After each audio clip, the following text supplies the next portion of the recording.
Ipinahayag ni Akbayan Party List Representative Percival Percy Sendanya ang kanyang pagkabahala sa pagkakasama ng unprogrammed appropriations sa panukalang 2026 national budget na tinawag niyang madaling maabuso at lapastanganin.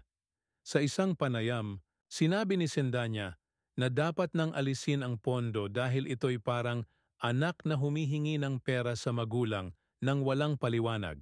Aniya, ang kapangyarihan sa paglalaan ng pondo na dapat nasa Kongreso ay nailipat sa Department of Budget and Management dahil sa ganitong sistema.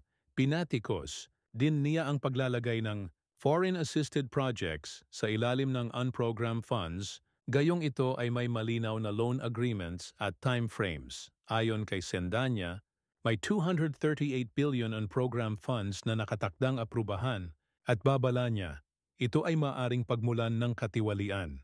Tinuligsa rin niya ang Department of Health, DOH, dahil sa mga alegasyon ng corruption at kapabayaan sa mga pampublikong ospital na tinawag niyang haunted hospitals.